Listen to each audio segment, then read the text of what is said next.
Ask a breast cancer survivor. Chances are they'll tell you they're thankful to be alive today. 9 News reporter Brandy Smith brings you a story of a patient who went through one of the most difficult years of her life. Brandy? When I heard Susan Dugas' story, I was humbled. But she doesn't think of herself as a survivor or a success story. As 2011 comes to a close, and after everything that Susan Dugas has been through this year, she still calls herself lucky. Lucky. I was lucky that I lost my job, or I was lucky there was no work for me in a job that I absolutely loved, because then I could be in New York for my granddaughter when they needed me to be there. I was lucky that they fired me when I was getting her out of the hospital, because then I could come home and get a mammogram. Then when she was diagnosed with breast cancer in June, this is all she wrote on Twitter.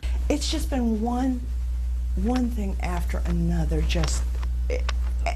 and ordinarily that would, any one of those things would drop me. Susan's older sisters flew down to Cincinnati from Maine to support her through meetings with doctors. Before they left, they shared with her more tragic news. My youngest sister, who hadn't traveled out with them, went out in the woods and shot herself and killed herself. Susan's oncologist, Dr. Ruth Levine, says knowing Susan's story helped her to figure out the right treatment. All their experiences up to that kind of define how they're going to respond to the radiation therapy. So you need to take the time to listen to people's stories.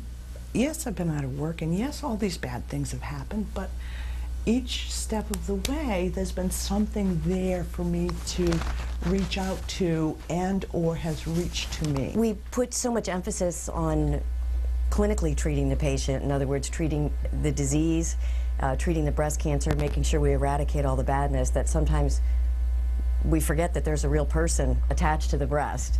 And I think treating the mood, treating the emotional status of the patient is a big part of healing. And the better the patient feels, the safer the patient feels, the better they heal.